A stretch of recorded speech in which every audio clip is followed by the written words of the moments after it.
Boa noite. Hoje estamos aqui com o Vasco para falar um pouco do tema família, que é super importante. Ele que está diretamente de Portugal, todo mundo já conhece e ele sabe muito bem como ele foi importante na luta pelos direitos LGBTs em Catanduva e no Brasil todo, né, Carla? E no mundo, né? No mundo inteiro. Precursor do nosso Conselho Municipal, que hoje, né, graças a Deus e graças ao Vasco e toda uma equipe de pessoas que trabalharam para que isso acontecesse. Então, não está só em Portugal, mas está no nosso coração e está em toda a nossa militância que Catanduva teve de muitos anos atrás até agora. Com certeza. E eu gostaria de agradecer também essa live, que está sendo feita com recursos do programa Mais Orgulho, que contemplou 25 cidades do interior de São Paulo, dentre elas Catanduva, né?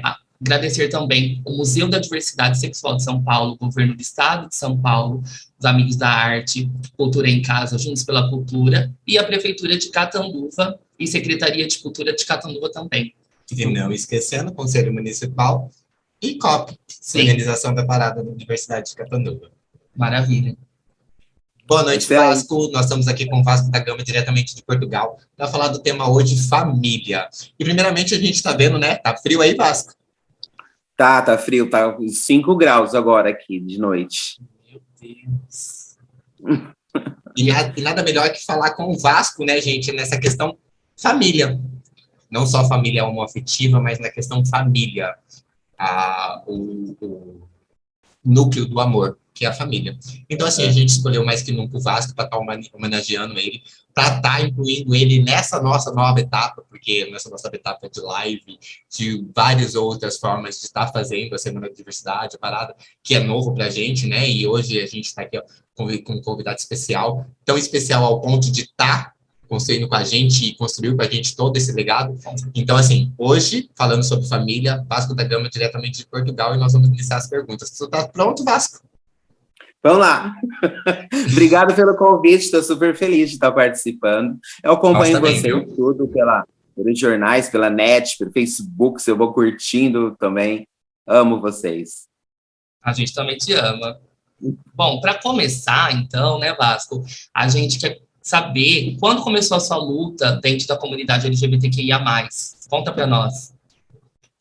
Eu acho que foi justamente com a história da adoção da Teodora, né, que foi a primeira adoção, e a gente começou, quando a gente adotou a Teodora, a gente começou a ser convidado para ir em alguns lugares, algumas cidades, e a gente viu que em outras cidades tinham algum movimento, algum grupo que fazia trabalhos ali naquela região. Aí a gente viu que Catanduva não tinha ninguém, assim, não tinha nenhum grupo, não tinha nada, onde a gente criou o grupo Reveja, e vamos sempre, cada ano, convidando algumas pessoas, a Emily, a Deninha participando com a gente, a Carla, a Tainá desde o começo, tudo, e entrava um, saía outro, um ajudava uma coisa, outro ajudava, e foi assim que começou, lá em 98, foi isso.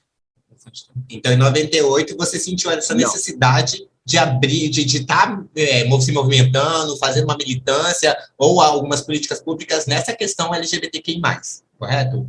Sim, foi, aí a gente começou, na verdade, começou dentro de uma ação do SENAC, que tinha o DELIS, que era de desenvolvimento local, e tinha grupos de ONGs que participavam, e como eu era presidente do bairro do Pachá, eu também participava, e ali a gente teve o nosso grupo, o grupo que eu ficou responsável por fazer uma discussão de políticas públicas, tudo, com algumas atividades, e surgiu a ideia de, vamos fazer também a parada, né? Então a gente fez algumas discussões com algum pessoal dentro do movimento, e o assunto era falar sobre a diversidade. Então foi onde surgiu acabou saindo desse evento de dentro do SENAC, e acabou virando a primeira parada de Catanduva, que a gente não teve apoio da prefeitura, e aí o que a gente fez? A gente tinha um evento, por coincidência, das pernambucanas,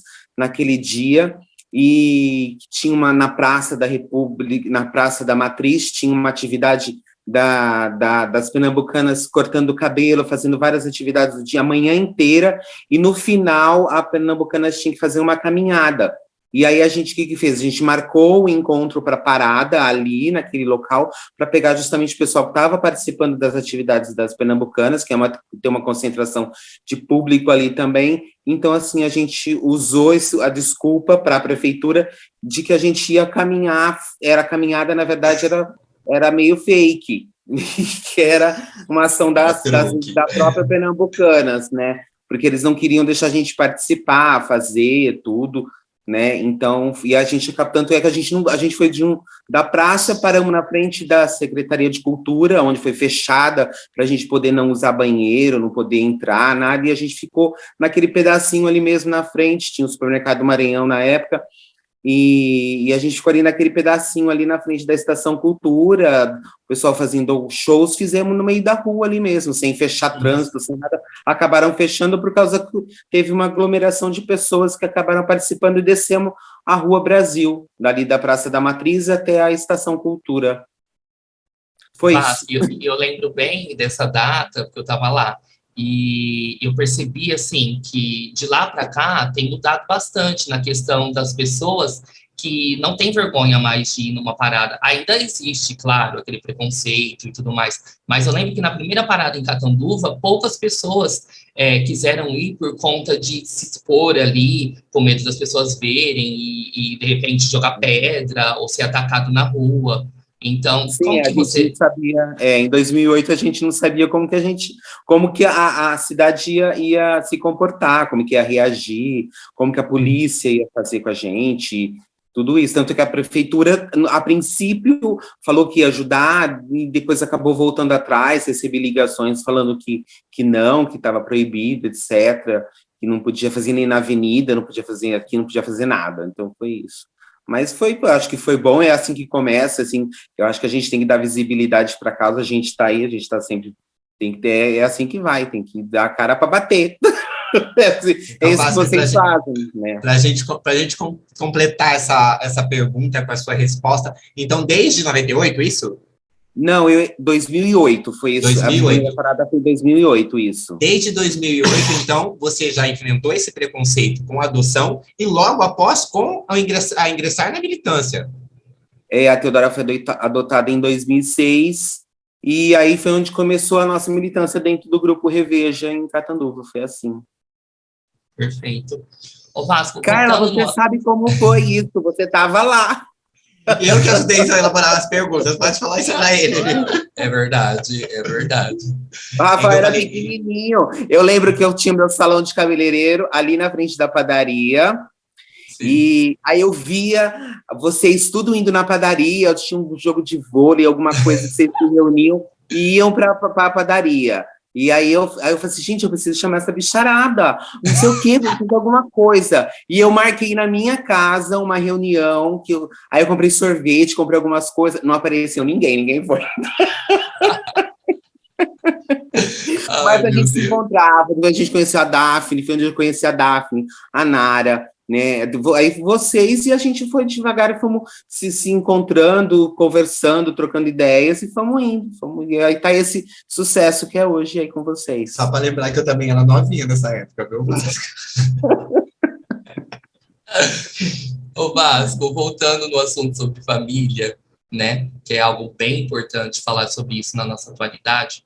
Eu queria saber com você, assim, como que você vê essa questão da família na atualidade, sobre a aceitação ou não aceitação do filho LGBT dentro de casa? Qual que é a importância disso? Eu acho que hoje isso já é mais fácil, um pai e uma mãe entender a situação do filho e abraçar a causa dele, quando ele sai do armário, quando ele se assume, ele já encontra dentro de casa esse acolhimento. Antes não, isso acho que 20, 15 anos atrás, há 10 anos atrás, isso era muito difícil, né, a família, na verdade, era o primeiro lugar onde a maioria dos homossexuais enfrentavam o primeiro preconceito, né, todo mundo achava bonito, gostava, não tinha nada contra, não tinha nada contra gay, mas quando era dentro de casa, era ali dentro de casa que a gente encontrava maior dificuldade. E porque, por exemplo, um exemplo que eu cito nisso, que eu tenho assim baseado, o negro, por exemplo, quando ele sofre um preconceito na escola, ele chega em casa, ele encontra uma mãe e um pai negro também, que que entende a situação dele e acolhe, né? Um homossexual já não, quando ele vem da escola para casa e ele fala para a mãe, falava para a mãe e para o pai que ele sofreu bullying na escola por ser gay, e geralmente as mães e os pais antes falavam, tá vendo, eu falo para você, vira homem, faz isso, para com isso, para de falar desse jeito, engrossa a voz, não brinca com isso, né? Então, isso era muito, muito forte, né? Agora, com as novelas, com as histórias, com a militância que se faz hoje em dia, as famílias já estão sendo mais acolhedoras nesse sentido. Daí o papel importante da família dentro do movimento LGBT, né? Vasco, e assim, completando aquilo que isso que você falou, eu posso dizer isso com propriedade e sentir na pele.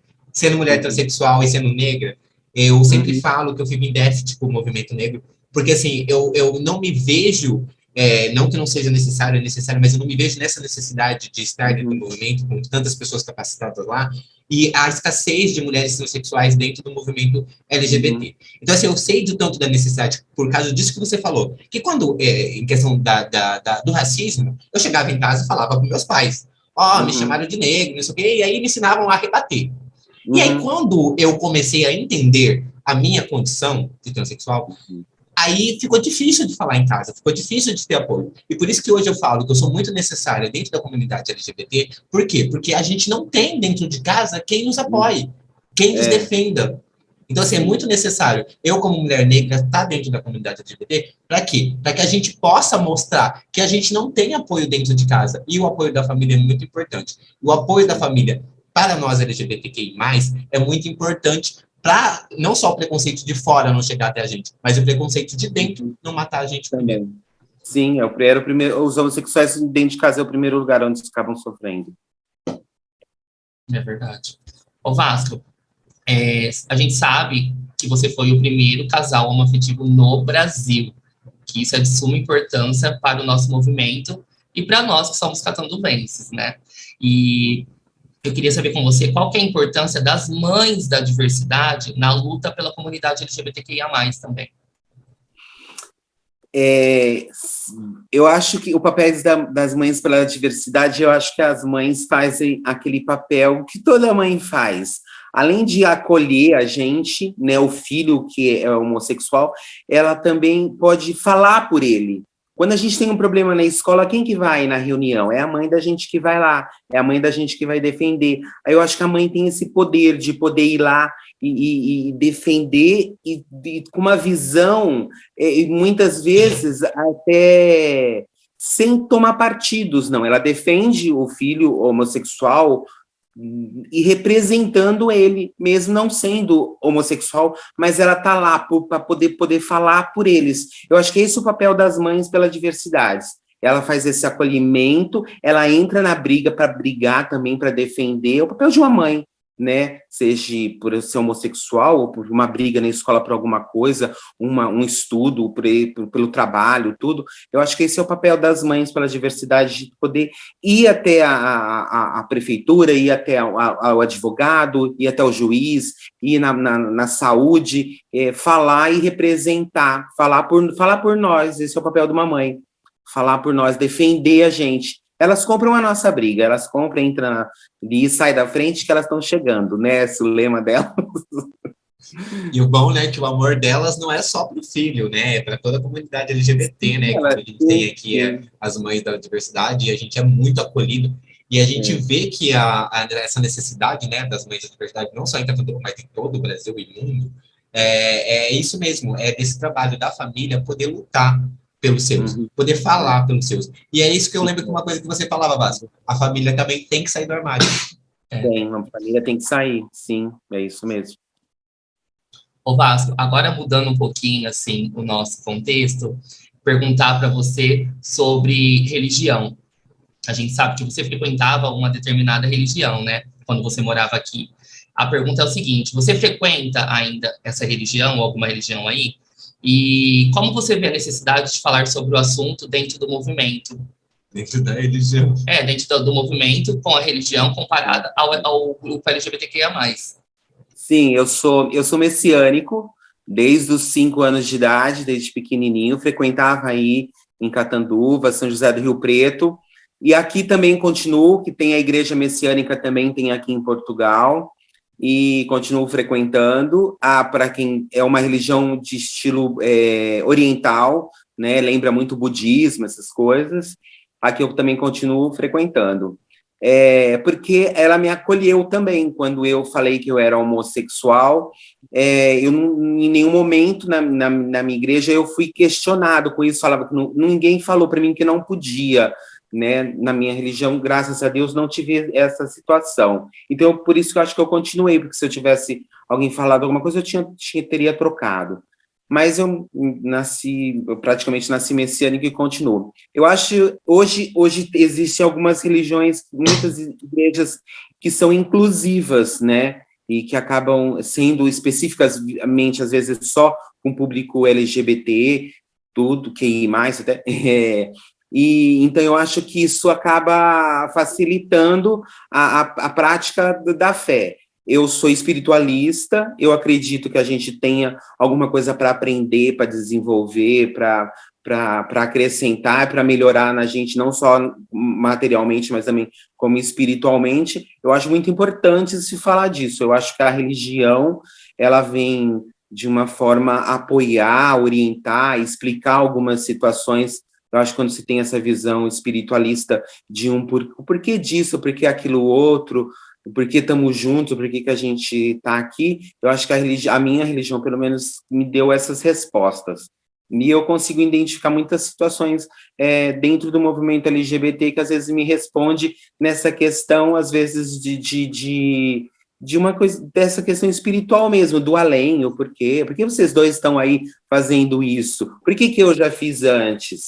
Né? Eu acho que eu tinha um resgate, alguma coisa, uma situação para ser resolvida com isso, era uma missão minha, eu sentia que era uma missão minha, às vezes eu falava, não quero mais, não vou mais, quando eu vi eu estava lá, eu sentia que era uma coisa que parecia que eu tinha um compromisso para fazer, entendeu? Que era uma coisa espiritual, um resgate, uma coisa que eu assumi uma responsabilidade para fazer e defender tudo. As filhas que eu adotei, por exemplo, são 2 meninas que são irmãs, que depois de 7 anos adotamos as mesmas irmãs. Tem uma questão espiritual aí que é óbvio que alguma história tem, que tem alguma por detrás, né? Então a religião também vem me explicar essa situação, porque que eu tô aqui com elas, com o Júnior há 30 anos, com 2 meninas adotivas, e que a gente está aí. Eu acho que a religião tem sim, está dentro do movimento, sim. E por isso que existem as religiões inclusivas. Eu conheço algumas pessoas que são pastores dessas igrejas, tem a Alexia, que também que foi candidata a deputada, não sei se acho que ela é deputada. Então, tem bastante religiões que acolhem, sim, eu acho muito legal esse papel da religião por detrás do movimento, dentro do movimento, aliás. Eu também concordo, viu? Eu fico extremamente chateado, assim, com relatos de pessoas que estão próximas a nós, né, Carla? Que a gente ouve que dentro da igreja, você, como homossexual, você é convidado a se retirar na palavra que o padre ou o pastor está pregando ali. Eu acho isso um absurdo. É inadmissível a gente ter que passar por esse tipo de constrangimento.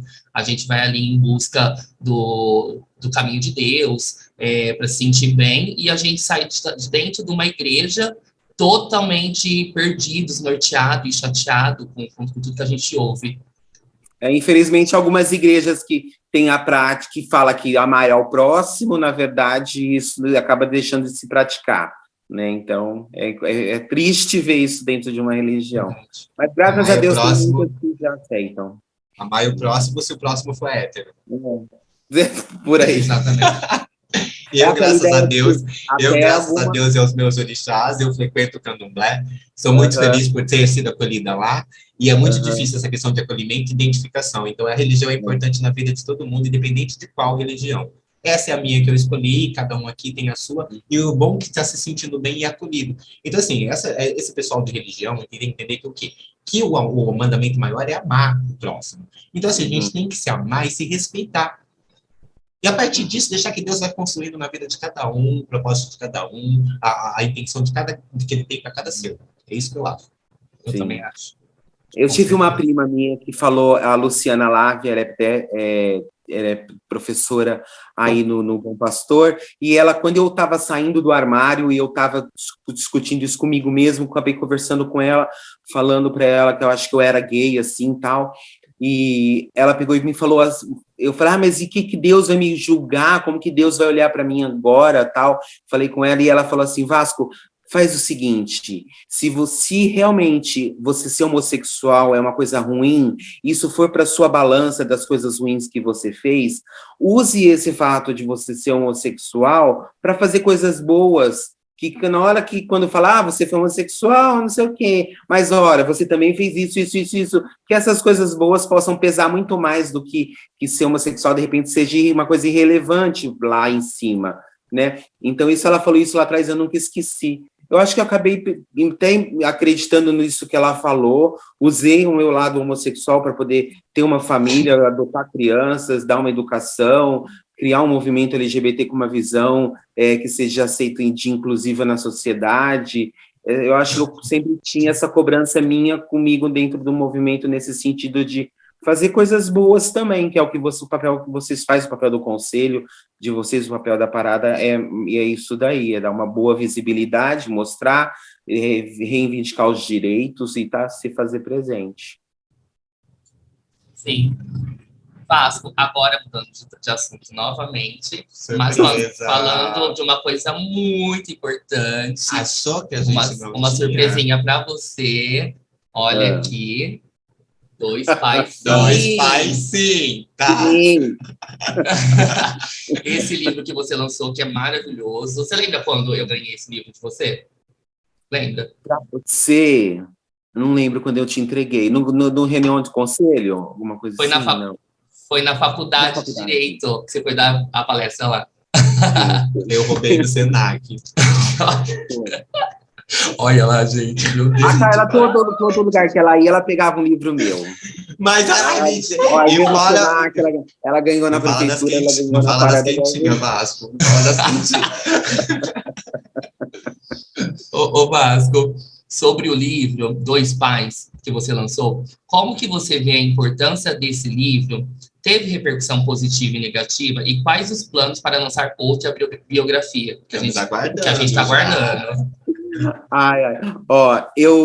Esse daí que você mostrou é a segunda edição. Tem o primeiro. O outro, então, primeiro é o que eu tenho, esse é o segundo. Esse é o segundo. Então o que eu trouxe é o primeiro. Tem o primeiro, que é o desenho nosso da família. Isso, que é vocês, é o que eu tenho. Tá vendo? Aqui lá tem mais a história. Os livros são meio parecidos. São meio parecidos.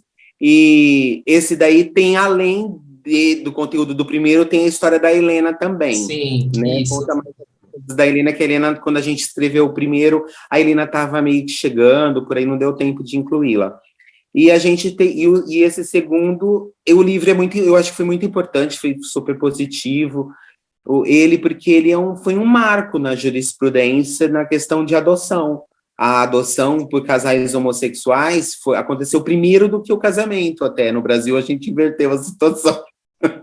Então, a adoção da Teodora acabou se revendo algumas questões da adoção, da questão do ECA também, teve uma questão das crianças que eram adotadas, acabavam ficando muito tempo nas instituições, então se foi revisto isso, e no livro, no final, tem o laudo da juíza, que ela dá o deferimento e ela justifica, ela explica, tá todo o laudo lá escrito, o porquê que ela dá a Teodora pra gente, né? Ela explica que nós éramos o último casal da fila de adoção e todos os casais não queriam adotá-la porque ela era negra e tinha mais de 4 anos de idade. Então, ela se incluía no perfil de crianças que ninguém queria, né?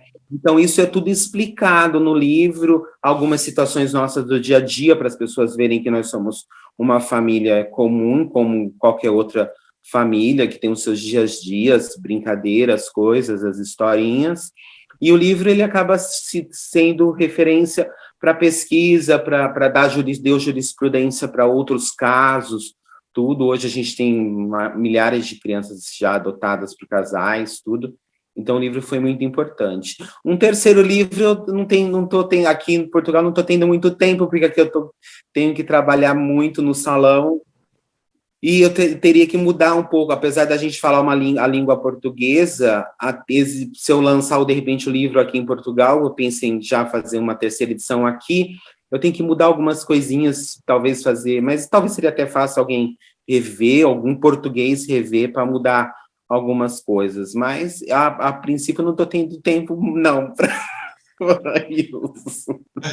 E agora eu vou perguntar uma tá bom? Não, tem mais aqui, ó.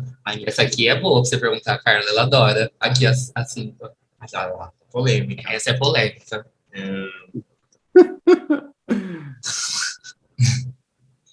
Vai. Adoro. Olha lá. Sabemos que na atualidade temos liderança e uma pessoa totalmente conservadora que fala a todo momento da família tradicional brasileira, que faz discurso de ódio, que nega todas as políticas públicas para as minorias e como vê o futuro para essas minorias com esse governo. Eles passarão, eu passarinho. Acho que é mais ou menos por aí, né? Infelizmente, a gente sempre tem que enfrentar essas diversidades mesmo. É um político, é um vereador, é um prefeito, é um secretário de alguma, ou da cultura, ou da saúde, alguma coisa que a gente tem que ir lá, bater, exigir, mostrar, né? E, infelizmente, eu acho que o movimento LGBT acabou dando uma parada, né? A gente não conseguiu nada, nenhuma conquista, não teve discussões, não teve conferências, isso era muito importante para o movimento. Eu acho que nesses anos acabava ficando um pouco parado o movimento LGBT. Mas eu acho que a gente não perde, eu acho que no começo a gente falava muito daquele negócio de dar as mãos, que a gente não solta a mão de ninguém, né? Eu acho que acaba a gente dar aquela eu acho que agora foi um momento para a gente, de repente, respirar, rever, fazer uma introspectiva, porque eu acredito, eles vão passar, assim como os outros passaram, infelizmente, ele teve aí, está aí presente, espero que passe logo, para o ano que vem aí a gente já tire esse cara daí, e a gente consiga fazer uma conferência LGBTQI+, aí, que eu acho que foi muito importante, às vezes municipais, às vezes estaduais, levando várias questões para serem discutidas. Acho que é isso. Agora eu vou fazer outra, Vasco, para você. A respeito do livro ainda. Então, assim, você lançou o livro, fez a primeira adoção, então, assim, parabéns. Você foi precursor de todo o preconceito, de primeira adoção, de lançar o livro, e para receber toda, né, a carga de preconceito, de bullying que podia ser imaginado. Porque como você sendo pioneiro, assim, você não tem como se espelhar e nem em quem se apoiar. É você e você, cara, acabou. E para você, como que foi isso, Vasco? Como que foi ter que começar algo sozinho, sem saber ou quem sem apoiar? Como que foi isso? Olha, eu acho, quando a gente quis adotar uma criança, a gente não sabia que ninguém tinha adotado ainda não, a gente ficou sabendo depois. A gente achava que podia, né? Aliás, no Brasil ainda homossexual ainda não pode adotar crianças, né? A lei foi questionada, acho que em 2001, se eu não me lembro, 2011, uma coisa assim, e ainda não se inclui na questão da adoção de que casais homossexuais podem adotar crianças, não, só se fala que casal, cita casal, que foi onde nosso advogado Everaldo Galvão, que foi assim, uma pessoa super importante, aliás, para o movimento LGBT, o Everaldo foi ele que era o mediador do SENAC, foi ele que ajudou a gente a fazer a parada, a primeira parada, foi ele que conseguiu a adoção da Teodora, e a Adriana Bongiovanni também, por detrás, acolhendo a gente, orientando, guiando, falando algumas coisas de dentro da prefeitura, porque a gente às vezes não tinha acesso, a Adriana fazia essa brecha para a gente. Então, assim, eram pessoas assim que eu acabava encontrando pelo caminho e a gente conseguindo conquistar. E o lance da adoção da Teodora, assim, a gente não sabia que a gente seria o primeiro casal. Quando a gente entrou na fila de adoção, a gente abriu a porta de casa de manhã tinha um amigo nosso que trabalhava na TV, ficou sabendo, acho que ele espalhou para todo mundo. Aí tava a Globo, tava a Record, tava a Bandeirantes, tava todo mundo. A gente ficou aqui o dia inteiro dando entrevista. E a gente, não é verdade? Não sabia que tinha. Ainda assim, a gente entrou na fila de adoção. Só depois de um ano que a Teodora apareceu, que a gente conquistou. Então, assim, nesse caminho fomos encontrando pessoas. A doutora Sueli Juarez Alonso, que foi a juíza que deu a cara para bater, porque ela que foi favorável à adoção. Então, assim, foram pessoas que foram aparecendo e a conquista da adoção acabou surgindo. E a gente ficou esses 15 minutos, que durou algum tempo mais, de fama, indo... E outra, uma coisa que eu acho muito, muito legal, vocês enfrentaram preconceito, as meninas sofrem preconceito, fazendo perguntas. A gente, não, porque essa história da adoção é uma história muito bonita, né? Você adotar, esse amor incondicional que você se permite, isso é uma história muito bonita, e todos os canais de televisão sempre contaram essa história bonita. Até na Luciana Gimenez, quando a gente foi a primeira vez na Luciana Gimenez, eu estava super com medo, porque era sempre aquela coisa de discutir, de falar mal, um brigando com o outro, e quando eu cheguei lá no programa para gravar, eu perguntei quem vai estar do contra aí, falando, né? E aí eles falaram, não, hoje vai ser um programa diferente. Como era uma quarta-feira, tem jogo na Globo, os homens vão estar assistindo televisão na Globo, a Luciana quer fazer um programa mais voltado para a mulher, então nós vamos contar a história de vocês, uma história bonita. Então, assim, ela contou uma... Então, assim, quando se falava da adoção nossa na televisão, se contava de uma forma bonita, que é uma história bonita, né? Então, eu acho que e nisso a gente acabou ganhando com isso, as meninas, as minhas filhas acabaram ganhando com isso, porque essa história, quando chegava para os amiguinhos dela lá em casa, era essa história que também era contada, uma história bonita, então o pai e a mãe também contavam para os filhos dos amiguinhos dela, então assim, elas nunca sofreram nada, sempre foram acolhidos, amiguinhos participando, as festas de aniversário sempre sendo convidadas, então acho que foi uma coisa bonita foi contada sempre uma história linda nossa. Então você plantou uma semente do bem, é isso. Por aí, foi, mais ou menos. Então, para encerrar, né? Já terminou? Dora, deu? Que pena, gente. Deu, mas eu tinha tanto mais perguntas. Eu queria falar do Vasco, da saudade que ele sente daqui, da parada, da gente, da egípcia que a gente fazia. Eu queria perguntar mais coisa. Com certeza, mas o tempo, né? O tempo é horrível. O tempo tá curto, o Vasco, infelizmente. É meu? É teu. Não tô escutando então. O tempo tá curto. Infelizmente, nós... Hoje, uma correria danada, estamos com alguns projetos, Semana da Diversidade, Parada do Orgulho, Semana do Ubuntu, nós estamos com bastante coisas, com alguns projetos desenvolvidos, então tá bastante corrido pra gente, infelizmente não dá para ficar aquele tempo que a gente queria ficar com você, inclusive a gente começou a montar perguntas, a gente tinha quase umas 10, mas teve que reduzir por causa do tempo, mas senão a gente ia ficar com você aqui muito tempo, e assim, mas quero fazer essa pergunta, quero saber de você, como que foi essa mudança para você, como que foi deixar a militância aqui no sentido de ir embora, porque você nunca deixou, a gente sempre está em contato. Mas como que foi isso para você, essa mudança radical de estar todo dia escutando que nem a gente escuta um brigando com o outro, um discutindo com o outro, que nem a gente está todo dia? E como que foi para você chegar aí e ver que não está, que está ligado, mas que não está presente como gostaria, como que você sabe que dá aquela sensação, aquela coisa, a hora que vem aquele som da parada, você sabe o que dá na gente, e é uma sensação que não se explica. Até pela questão das leis, Vasco, aí, como que funciona? As leis daí são mais eficientes que as daqui do Brasil? Olha, confesso que foi difícil essa mudança, porque eu tinha que entregar o conselho municipal, aquela coisa que eu tinha um xodó. Mas, assim, eu tinha vocês, que eu confiava em vocês, a Letícia, a Lucy, o Rafa, todo mundo, eu acreditava em vocês, que vocês também tinham. Eu tinha um defeito meu, que é muito aquela coisa possessiva mesmo. Eu queria fazer, eu até queria delegar funções, mas eu não conseguia. Eu ficava tudo comigo, eu queria fazer tudo, entendeu? Apresentar parada, chamar, fazer show, fazer tudo.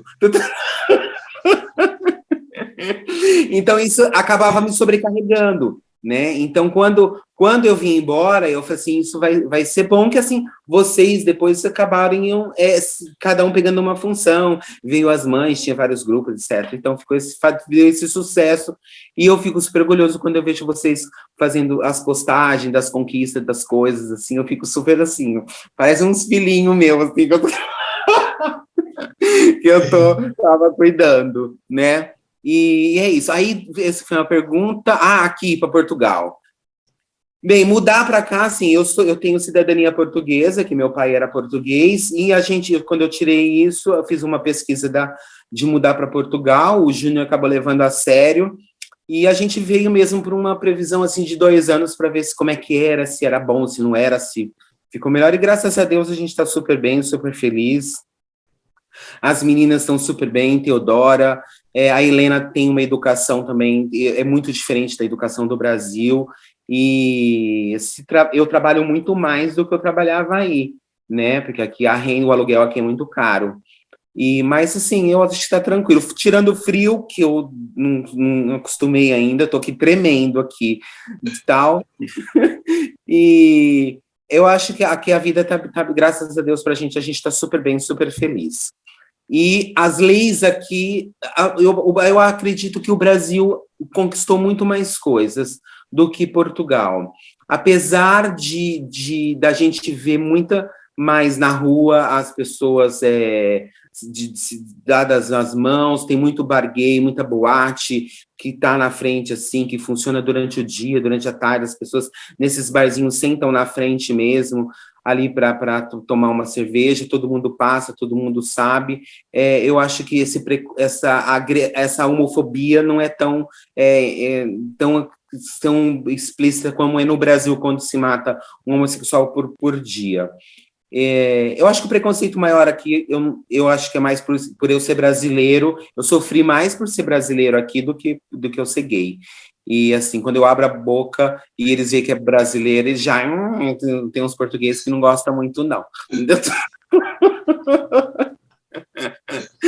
Mas, na Europa toda, eu acho, né? Na Europa toda. Sim, mas assim, aqui é devagar essas conquistas aí. Eu sinto muito, eu vejo mais o movimento LGBT presente no Brasil do que eu vejo aqui. Não sei se é porque aí eu era mais envolvido e aqui não sou. Apareceu alguns convites aqui, eu não fui, falei, eu não quero.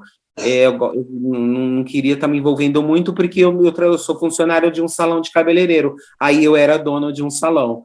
Então, aqui eu não tenho essa liberdade de horário que nem eu tinha aí, né? É isso, mas estamos felizes, só morrendo de saudade de vocês. E nós também. Logo a gente vai para Portugal, né, Carla? Será, meu Deus, que eu volto? Ai, venha! Vem, fica aqui. Vem, Carla, fica aqui em casa, fica aqui, a gente mora em Setúbal, Pinhal Novo, tem comboios aqui que vai rapidinho para Lisboa, a Teodora mesmo trabalha em Lisboa, é coisa de meia hora, tá lá, vem no verão, tem as praias aqui da Serra da Rábida, vem fazer um topless aqui, às vezes. Pronto, brasileiros presos em Portugal, convidados baixo da cama. Aqui pode. Era preso aqui. É isso, né? Mas, sim, para finalizar. Básico, para finalizar, a gente quer te deixar o convite de 22 a 26, Semana da Diversidade, com vários temas, inclusive o seu, família. Vamos ter no dia 28 a Parada da Diversidade, que é a parada nossa, que você sabe, que você nos ajudou a estar com ela hoje, e tentar fazer esse trabalho melhor que o que você fazia, porque as dores de cabeça duplicaram, entendeu? As coisas aumentaram e a equipe está tentando resolver da melhor forma e espero que nós não estamos te decepcionando. Estamos muito felizes por todo isso. O Covid acabou fazendo vocês terem que mudar o jeito de se fazer parada, que antes era na rua, agora ficou uma coisa meio virtual, né? E é isso daí, é isso aí.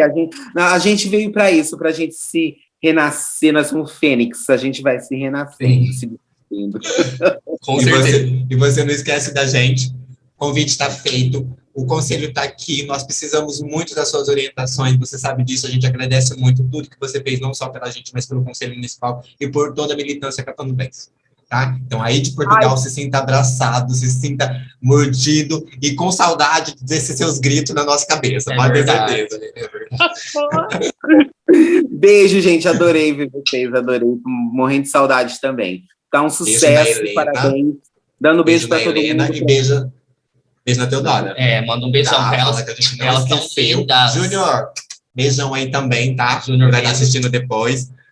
Já estão tudo dormindo, já, porque aqui já passou da meia-noite, são 3 horas de diferença, a gente está gravando agora à noite. Isso é coruja igual nós, né, Vasco? Sou, pior que sou.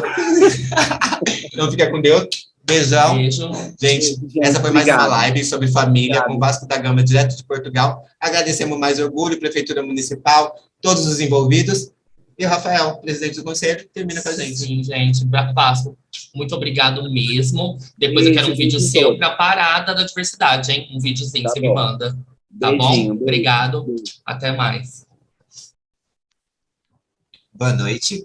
Estamos dando início de mais uma live da Semana de Diversidade de Catanduva. Hoje a gente tem uma convidada super especial, Thaís Braz, que é a nossa honrosa vereadora.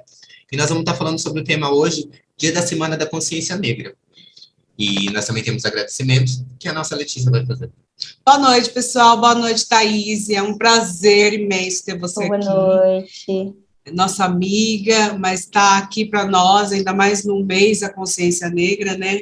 É muito importante. Bom, então vamos fazer os agradecimentos. Para o chamamento Mais Orgulho, que contemplou esse ano 25 cidades do interior de São Paulo, nós estamos aqui, tá?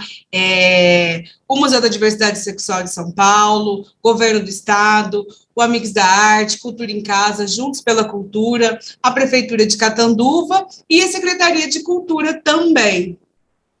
Mesmo que a gente fez isso, a gente gostaria que você fizesse, se apresente, Thaís, e diga qual que é a sua felicidade, ou o seu empolgamento, ou a sua sensação de estar com a gente hoje.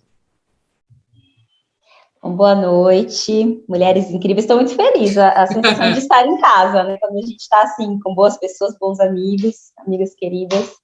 Então, me sinto muito honrada de poder participar. Eu sei quanto vocês têm se empenhado e se doado para fazer um trabalho incrível. Sinto muito feliz e agradeço o convite. E a gente que agradece, né, por vários empecilhos, quase a gente não conseguiu estar aqui hoje, mas que bom que você está toda bonita aqui pra gente, né? Especialmente todas pra nós. gente. Mas você tá mais. Então a gente fica feliz de você ter aceitado o convite, né, conseguido encaixar a gente na sua agenda e nessa semana tão importante pra gente, né, que é a Semana da Consciência Negra. Então já vamos começar te fazendo uma pergunta de quanto foi criado o movimento negro, como que foi pensado, quando você se viu nessa necessidade de estar montando o movimento ou de estar fazendo essa militância em prol da comunidade negra. Bom, vamos lá. Essa é a minha essa é a minha segunda, né, experiência dentro da militância preta. Mais ou menos uns 14, 15 anos atrás, houve um movimento aqui na cidade, que era a Pastoral Afro-Brasileira, um movimento que começou dentro da Igreja Católica, mas não necessariamente ele seguia uma diretriz religiosa, então era um movimento aberto para todas as pessoas, de religiões, raças, etnia, gênero, movimento, né, de portas bem amplas e bem diverso. Dentro desse período, a Pastoral Afro conseguiu elaborar várias atividades, conseguiu demarcar o seu espaço, conseguiu um determinado reconhecimento, não só em Catanduva e região. Cerca de 3 a 4 anos, né, o movimento permaneceu bastante ativo aqui na cidade, mas infelizmente ele acabou tendo seu término. Depois desse período, cada membro, cada integrante passou ali a fazer a sua movimentação, continuou a sua militância, mas sem estar dentro necessariamente de um movimento organizado. Em 2017, quando teve a primeira Mostra Ubuntu aqui no município, dentre as atividades, né, da programação, houve uma roda de conversa promovida pelo Vamos Falar Sobre, que é um projeto que começou com os alunos da psicologia, professor Leandro, que hoje, né, não está mais morando aqui na cidade, e nessa roda de conversa, as pessoas presentes, principalmente as pessoas pretas, desse debate, viram a necessidade de se ter, né, um coletivo ou algo organizado para que as pessoas pretas de Catanduva, região, ou as pessoas que entendem, né, a necessidade da luta antirracista, de se organizar. Então, daí, de uma forma muito autônoma, nasceu o Movimento Negro em dezembro de 2017, e cá estamos, né, apesar de ainda não ser um movimento institucionalizado, mais organizado, né, bastante atuante, já promovemos várias parcerias, inclusive em 2018 também,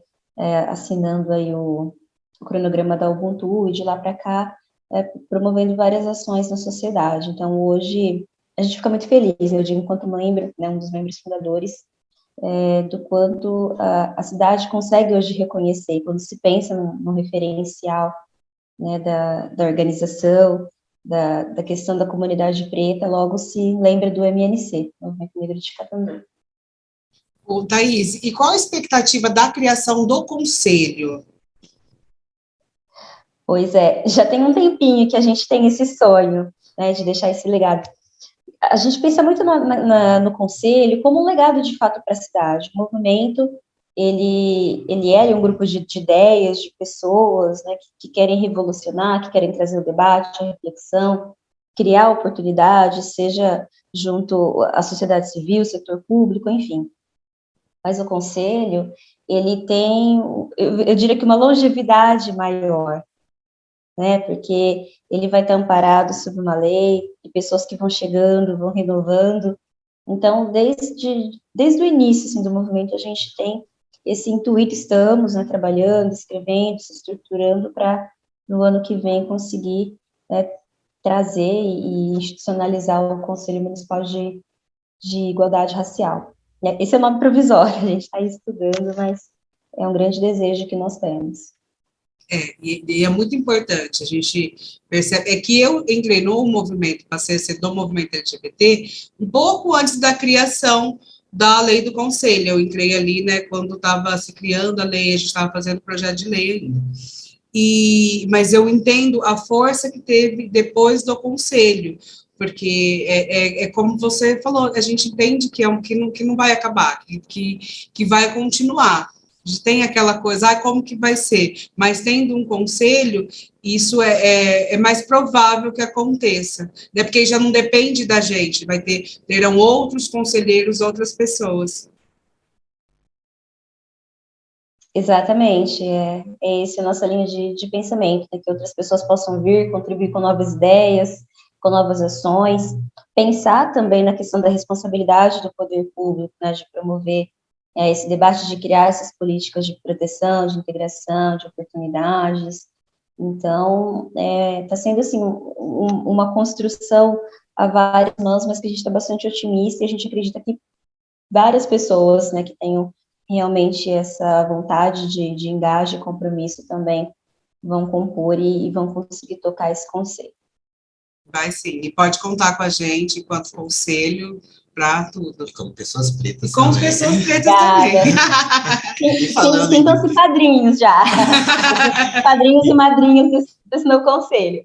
E falando em dificuldade, já aproveitando esse gancho, né? Falando em dificuldade é com nós mesmos. Nós, as minorias, só sabemos muito bem o que é dificuldade. Então, continuando nessa tal dificuldade, eu queria perguntar para você. Não vou fazer muito testado, mas já quero te perguntar. Como foi para você enfrentar todos esses preconceitos de anos? Nunca teve uma mulher dentro do nosso poder público, que nunca teve uma mulher na sua posição e negra. Então, assim, como que foi para você fazer essa revolução? Porque, né, você revolucionou e você sabe, né, que você abriu portas para que muitas mulheres possam estar lá e para a nossa comunidade ter voz lá dentro. E o que você, depois de todos esses desafios que você passou nessa eleição, enfrentar as fake news que vieram logo após o seu mandato, por causa da sua ligação com algumas comunidades, com algumas identidades de pessoas. Isso para você, esses dois desafios, o que está sendo pior?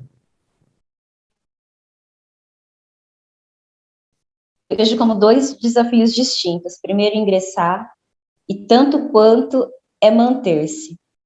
Primeiro, porque quando você vem ali com uma proposta, com uma ideia, não é nenhuma ideia, é um objetivo, né? Então, eu entendo assim que eu, uma mulher preta, periférica, militante, né, que tem um corpo, que tem uma vivência política, social, estar num espaço de poder, de tomada de decisão, incomoda, né? Incomoda porque o meu arquétipo não foi projetado, né? Nós, mulheres pretas, sempre fomos condicionadas à subalternalidade. Você está aqui no máximo para servir, fazer as vontades, e onde a sociedade te coloca, você aceita e fica. Então, demorar 102 anos para romper essa bolha dessa estrutura social que a gente tem, foi um desafio muito grande. E é claro que isso vai incomodar, né? É claro que isso vai incomodar, porque isso começa a ter toda uma movimentação na sociedade, das pessoas pararem, repensarem, principalmente nas oportunidades coletivas, a gente falar do recorte de raça, de gênero, de classe, né? Então, tocar em certos privilégios de alguns grupos que estão ali na manutenção do poder, obviamente vai incomodar. E, então, conseguir se colocar nesse espaço é muito complexo, né? Porque é a questão de apoio, é a questão do preparo, é a questão do investimento, né? Porque a gente sabe que historicamente, as candidaturas femininas, né, e pretas, e de gênero, enfim, não são candidaturas que têm um total apoio, enfim, mas conseguimos romper, conseguimos chegar. E no início, foi muito complexo, porque eu passei por algumas situações, né, de ataque, de descredibilização.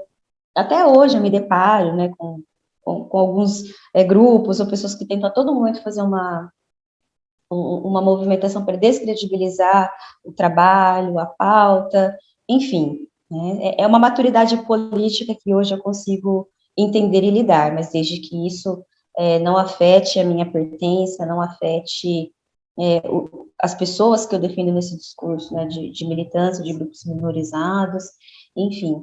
Mas o que eu acho assim, de mais satisfatório nisso tudo é que as pessoas estão começando a ter um despertar, né, elas começam a se sentir mais conscientes, mais empoderadas, saber que todo mundo pode acessar os espaços ou estar nos lugares que almeja estar, e principalmente o respeito, né, alcançar determinados espaços e posições e se fazer respeitar.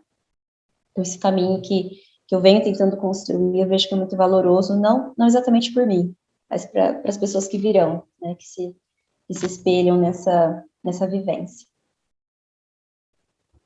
E é aquela coisa, né? Ninguém chuta cachorro morto. Vamos ser franca, né? É porque você tá incomodando. Que bom que tá incomodando, tá mostrando bom trabalho, tá mostrando para Catanduva que a gente tem que realmente tirar esse pensamento ignorante, que essa hipocrisia que existe aqui dentro, né? E isso totalmente já enraizado há anos. Então, assim, a gente já está conseguindo quebrar alguns tabus, quebrar algumas entradas que eram totalmente lacradas, não só para as mulheres, mas em si para todas as minorias. Então, só do fato de a gente estar conseguindo adentrar os espaços que antes eram quase inacessíveis ou imagináveis, né, de nós estarmos, a gente já fica feliz, viu? E só desejamos força, porque cachorro que late, eles chutam. Então, você vai ser sempre chutada porque você faz e você trabalha, e a gente só tem a agradecer por isso. Axé, nós vamos adiante. Eu tenho uma pergunta, assim, eu sempre pensei muito sobre isso, e eu queria saber, Thaís, na sua opinião, onde é que se encontram os dois movimentos, o LGBT e o movimento negro? Onde é que eles se cruzam, assim? Porque a gente sabe que isso existe. Existe aquele olhar, aquela acolhida de um movimento com o outro. Mas onde é que está isso? De onde vem isso? Lê, eu acredito que quando a gente pensa, assim, em interseccionalidade, a gente se encontra, né? Apesar de a gente estar num sistema, numa condição de sociedade muito opressora, muito excludente, e principalmente violenta. Eu percebo que, infelizmente, essas condições nos fazem encontrar, pelo contexto de luta, e principalmente a violência, né? E que não é uma violência só física, né? É uma violência que cerceia direitos, que tira oportunidades. Então, eu vejo que as nossas lutas se encontram muito nessa questão, porque nós temos poucas oportunidades de acesso, nós temos pouco acesso, até mesmo um direito constitucional, a questão de segurança, por exemplo, quando a gente para analisar os números, eles são assustadores, né? Nós estamos na base dessa pirâmide socioeconômica, nós somos os corpos mais violentados, nós recebemos os menores salários, as menores oportunidades, estamos menos na política, né? Temos a menor escolarização. Então, os números, eles são muito pontuais quando falam de realidade, por isso que eu falo que a interseccionalidade nos aponta. Por mais que as nossas vivências sejam distintas, as nossas dores e as nossas lutas são muito parecidas. Sim, são. Sempre que a gente vê algum dado, assim, em relação à população LGBT, é muito parecida. Quando não é a mesma ali, a gente sofre todos a mesma dor. Então, por isso que eu, estando no movimento LGBT, é claro que eu entendo o meu lugar, que eu entendo que o protagonismo, que o lugar de fala é dos LGBTs, eu sempre tive muita consciência disso, mas eu sempre entendi que a luta também era minha, porque o problema, na verdade, que eu acho que o problema é nosso, a dificuldade é nossa, mas eu sempre entendi um pouco como a minha dor também. É muito sobre a responsabilidade coletiva, né, Lê? Porque eu vejo até não só como uma questão desigual, mas injusta mesmo. Porque a nossa sociedade, ela foi criada assim, né, que hoje as pessoas chamam de identitarismo, mas na verdade são questões estruturais mesmo, para deixar determinados grupos de fora. A gente não tem qualquer tipo de ascensão. E mesmo assim, essa luta fica para a gente, então, quer dizer, a gente não quer ter o protagonismo, a gente quer ter direitos, né? A gente fala de igualdade, de equidade, mas mesmo assim a maior carga de luta fica sobre os nossos ombros, porque se a gente não luta, a gente sucumbe, nós não temos muita alternativa. Então, é importante isso que a gente está fazendo, né, para as pessoas despertarem esse senso de coletividade, entender que combater todas essas mazelas é responsabilidade de todo mundo. E o bom que você afirma isso, tá?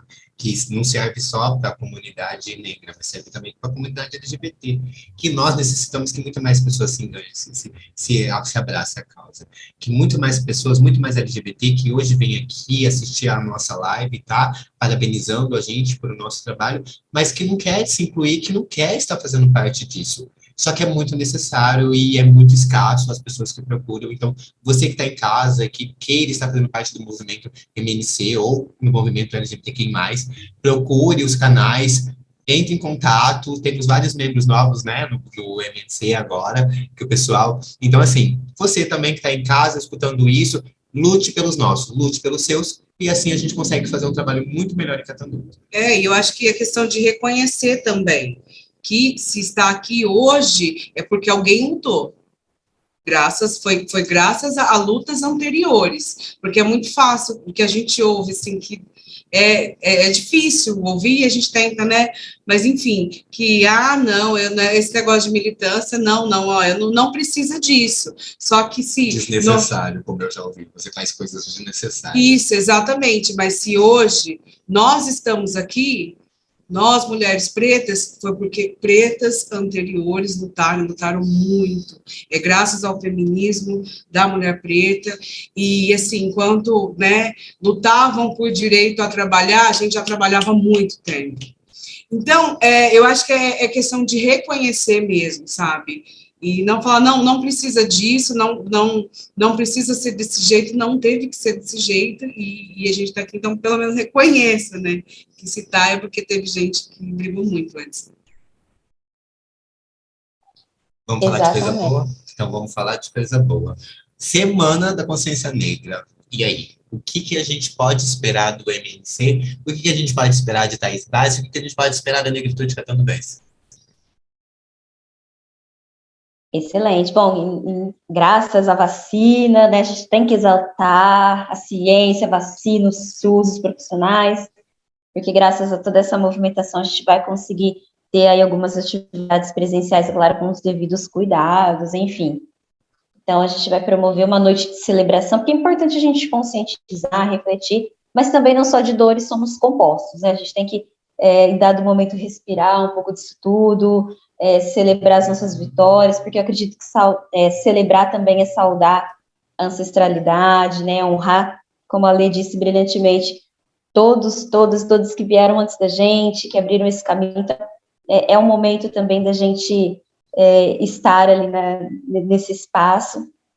Então, vai acontecer no dia 20, né? Primeiro começa a partir da manhã com uma tenda multicultural, junto com o projeto Nós da Rua, né? Várias atividades lá da Nova Catanduva. Depois nós vamos para a Noite Preta, lá no Mocó, nos nossos também irmãos lá de militância. Então, vai ter um sarau, vai ter várias atrações, intervenções culturais. Vai ser, assim, um momento bem bacana mesmo de interação. Depois, um outro momento bastante especial vai ser a entrega da Medalha Zumbi dos Palmares, no dia 25, né, agora de novembro, no Legislativo. Vai ser a primeira vez que uma honraria será entregue na Câmara Municipal a uma figura preta. Então, também um momento que está sendo, assim, muito aguardado, né, por todos, né, não só a militância, as pessoas pretas, mas que também querem participar e estar nesse momento histórico também, que é muito importante, né, já que a gente está ocupando um espaço que poucos de nós passaram.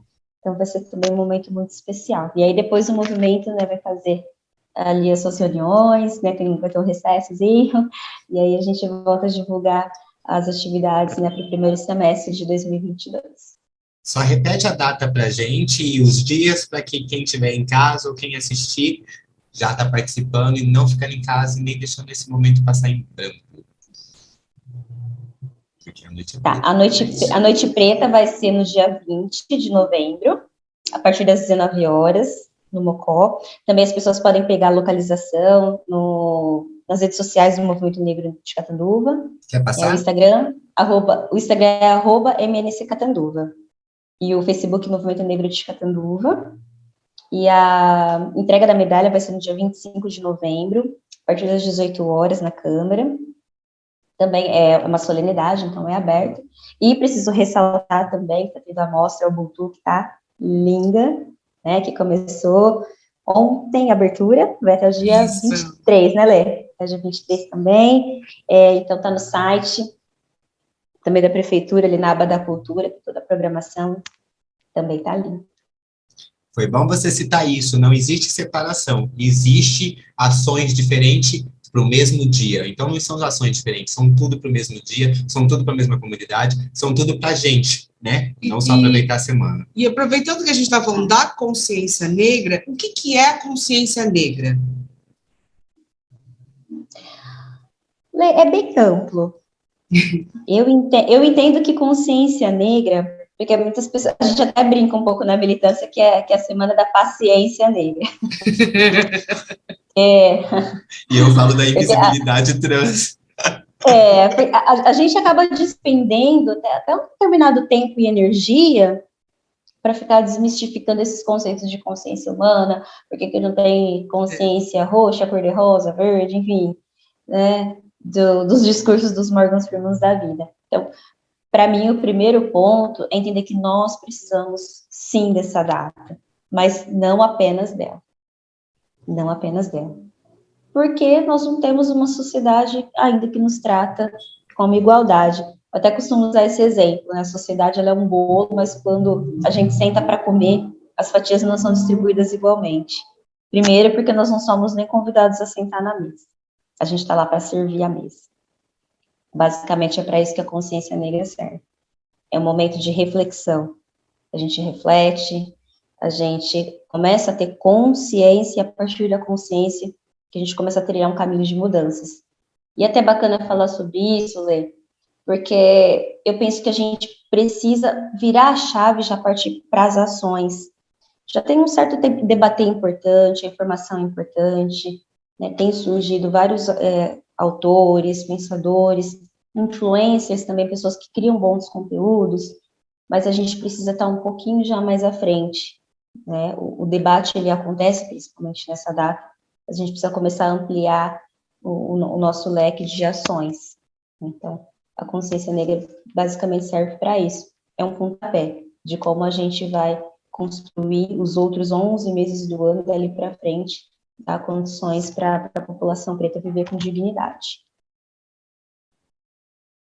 Eu gostei dessa parte que você disse, que a gente tem que partir para as ações, que, né, eu também acho importante os debates, Mas acho que a gente tem que tirar as coisas do campo das ideias e Das pedir mais. E eu ia estragar a surpresa, falando que ia receber medalha, não vou, mas é uma querida, né? Então eu vou deixar o pessoal essa surpresa. Mas eu quero não só parabenizar, né, por ser uma pessoa que a gente gosta de estar lá e que realmente nos representa, que nos realmente tem essa garra com o movimento, uma pessoa que tem um coração enorme. Então, assim, eu acho que essa homenagem está sendo muito mais que merecida. Eu acho que a gente tem que realmente estar lá, todo mundo, com a mãozinha para cima, lutando por um pouquinho mais de igualdade, um pouquinho mais de humanidade, que está muito difícil. Estaremos lá. E eu só quero Então, destacar também, meninas, rapidamente, para quem não Claro. conhece, falar assim, um pouco da Regina, né? A Regina, ela foi a coordenadora da Pastoral Afro brasileira, ela fez um trabalho incrível, né? Desde quando... eu digo que a Regina resgatou, né, várias pessoas e falou para ela, olha, se olhe com carinho, com amor, você é uma pessoa preta, né? Toma posse disso.